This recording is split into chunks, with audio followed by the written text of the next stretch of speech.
In this video, I'm gonna be reviewing 5 Etsy shop and giving my professional opinion on what they should do differently, what are their weaknesses in their strategy and their design, and what they can do better to improve their sales, improve their conversion rates, what are their strengths and weaknesses. If you're new to this channel, my name is Vlad and I own the hottest pet product store on Etsy, and I've only existed in just under 2 years, and I've generated almost 60,000 sales. That is over 1.2 million in sales. So if that interests you on how to grow at this rapid speed, make sure to hit the subscribe button and bell notification, because I pretty much explain all my secrets on this channel. So let's jump on my computer and let's take a look at the first shop.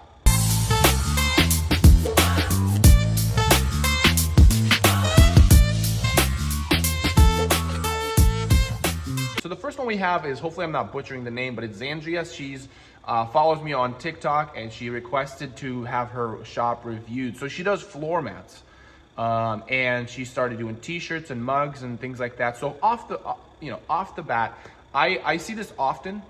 This would be my recommendation, is when you're doing, for example, in this case, Andreas Craft, that brand, in a sense, only benefits you when people are coming from Instagram or TikTok, when they are interested in you as a person and seeing what you do, and they want to take a look at your product. But people from Etsy, they don't really know you unless you want them to follow you on Instagram, somehow creating that, hey, follow me on Instagram, then that would work to an extent. But you always want, and I say this a lot, you always want to create an aisle experience. Aisle experience, when you go, let's say you go to the floor mats, you're asking the store clerk saying, hey, where are your floor mats? And then you go to the aisle to the store mats. What do you see alongside with the store mats? Do you see t-shirts? Do you see mugs? No, you're gonna see other outdoor decor, and usually it's in the seasonal section. So my opinion, and this works a lot for a lot of people that I know, if you're gonna do t-shirts and mugs, I would recommend doing 2 separate stores. Since you have the ability to change the design on the t-shirts, you can have more than one listing on the new store. It's not like you're limited to the kind of product you can make. So I would actually recommend splitting these 2. What I would recommend in terms of the floor mats, I would recommend if you do open out, keep the store and maybe take out the t-shirts and putting it on a different store. I would recommend maybe doing outdoor decor or something within the house decor, like the horizontal fall boards or welcome boards, or outdoor pumpkin with vinyl, or something like that. I don't know what your skill set is in terms of making other stuff, but I would recommend creating the aisle experience of other outdoor items that people will be like, oh, that would be cool. Because if they're thinking of doormats, they're probably thinking of freshening up their porch or patio or whichever. And this would be a great, when they go on your store, they're going to kind of get lost in there, add some stuff to their carts, really favor some stuff that you can then obviously retarget them later on. But in regards to t-shirts, on the other store, I would just do something wearable, or if you want to do gifts, you can do personalized gifts, like it looks like you're doing mugs here.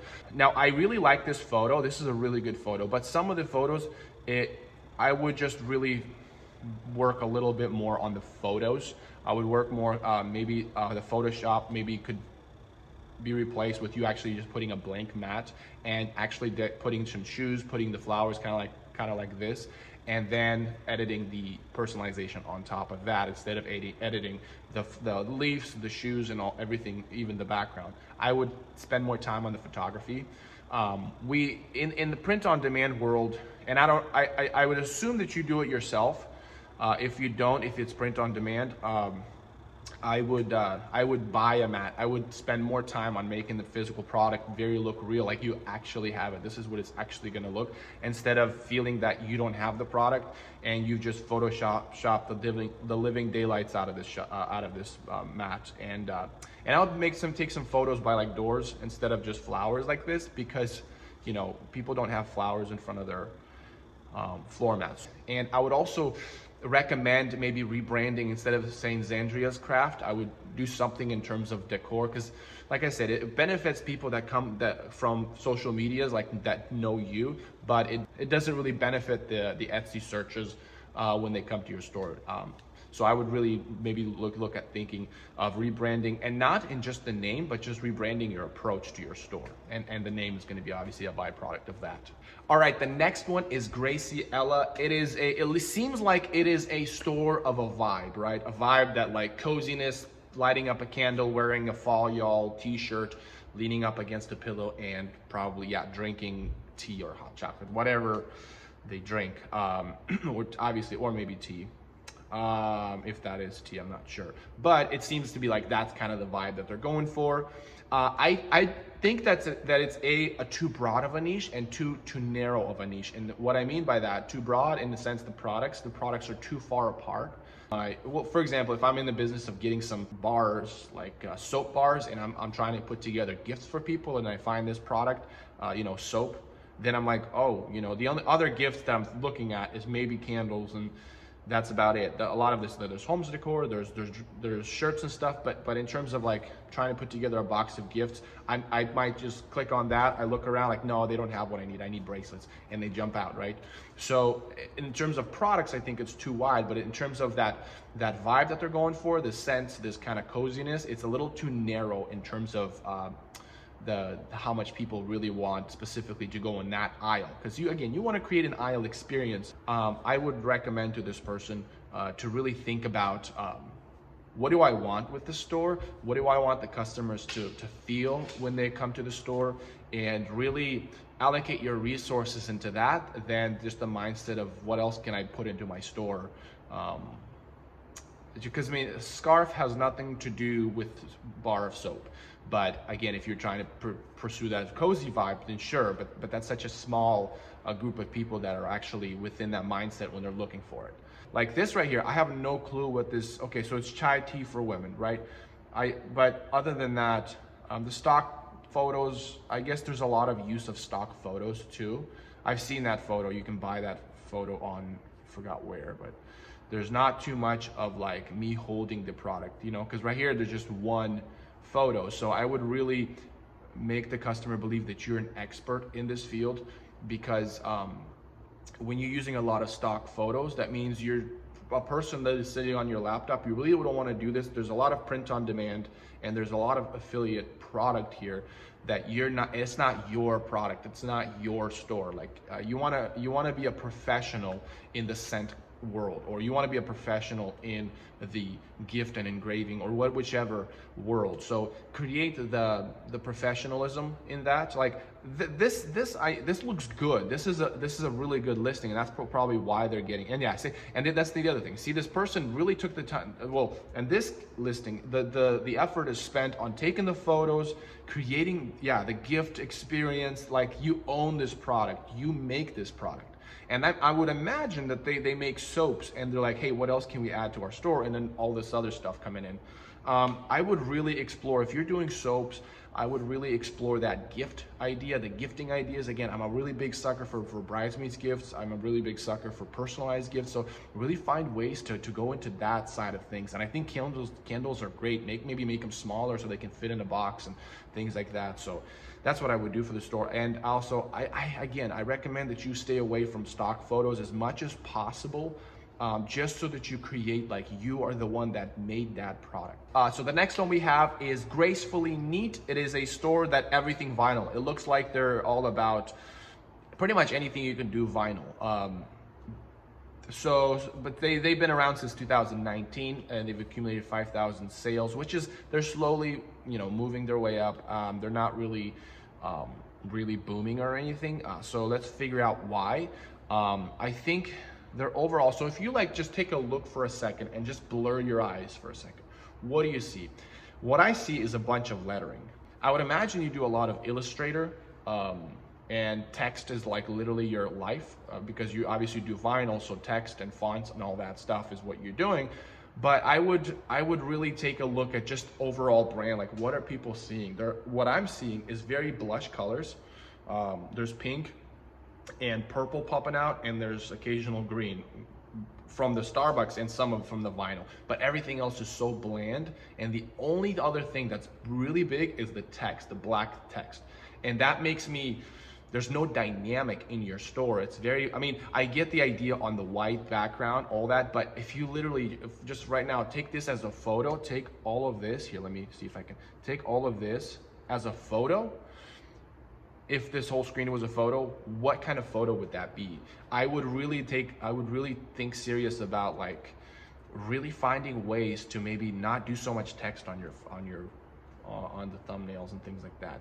But I think the main question is why not that many sales in the past 2 years when they're doing personalized everything. So let's just click on one of the listings. So okay, for wine tumbler, this is not a wine tumbler, this is a tumbler.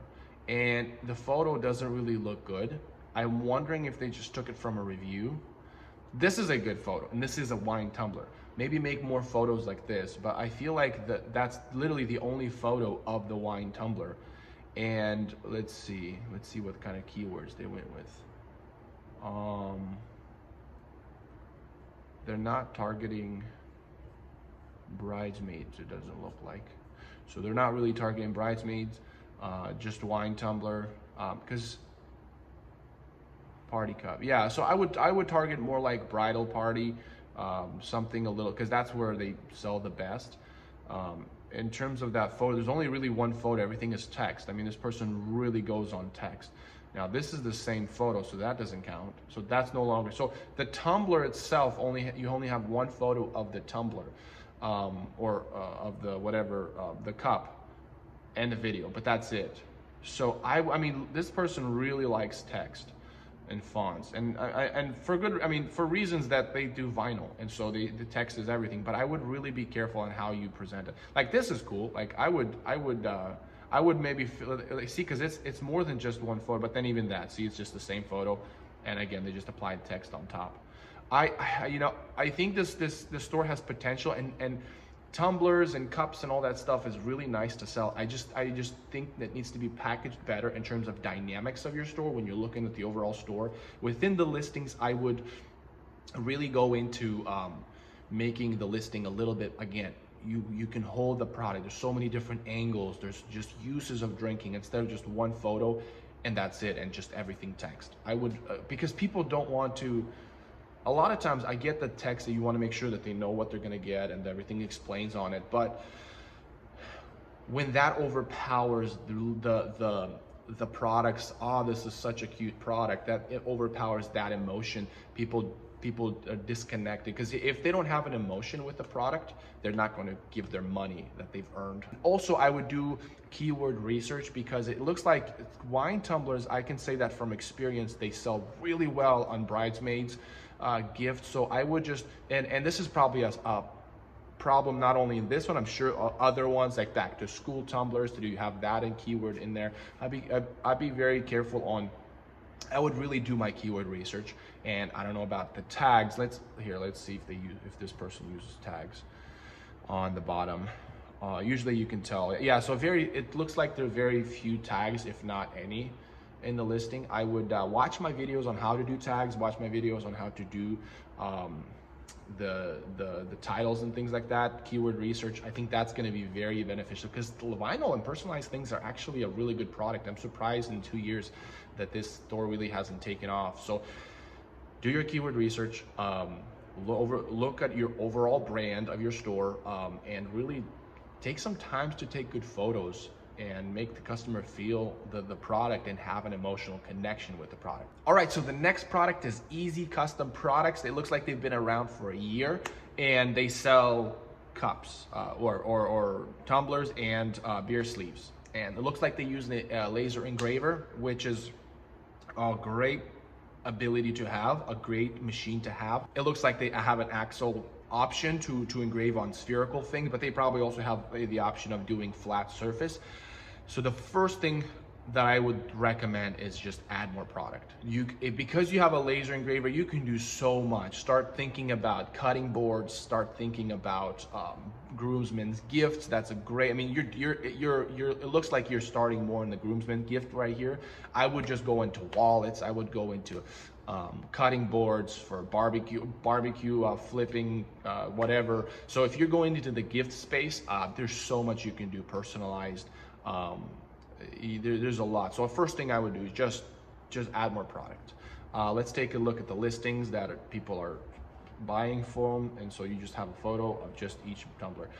This is great. I would still maybe make this look in a set of a gifts, like groomsmen's drinking it, you know, show up at a wedding, you know, that your homies are doing, or somebody's getting married that you know of, and say, hey, could you just drink out of this, let me take some photos, or have the photographer take some photos. I would just put it in the context a little bit better. So the second thing I would recommend is do some videos. Because you have a shine, you have this shine, and it's obviously done through Photoshop.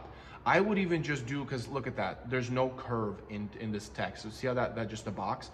You know, I would first of all learn how to Photoshop so that looks a little more real.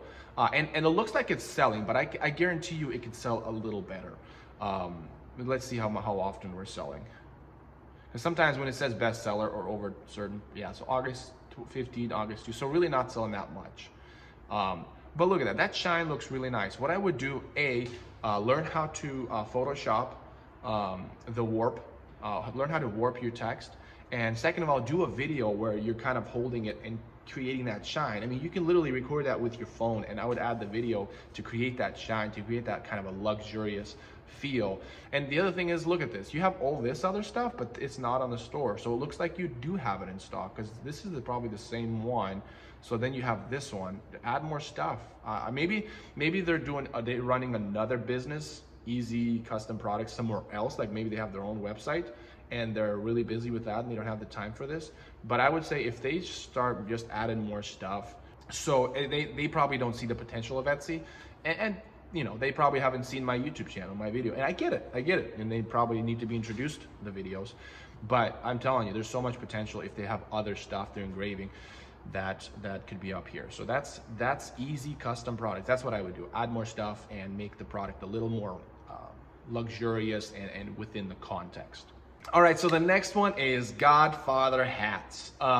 First of all, there is no background on this. I get their minimalistic vibe. I would still add, I mean, I have a white background, so I guess I should be, you know, I get the idea. And their logo, they're trying to be minimalistic at what they're doing. They're trying to be hip. I would still add a little bit of a background. I think you can communicate more than was just with the white screen. And they sell hats. I mean, they sell embroidered cool hats. And I've actually chosen this one because I wanted to point out something very important. Your biggest thing is, what are people typing into the search engine? And you want to find a way, how can you position yourself in a way that they can find you via search engine. So if we look at this photo, we're asking ourselves, what do we need to type in order to find this hat or find these hats, right? Let's say ghost hat, right? Let's go ghost hat, hats, ghost hats. So boom, first of all, off the bat, it looks like a lot of people are doing this, okay? Second of all, what is the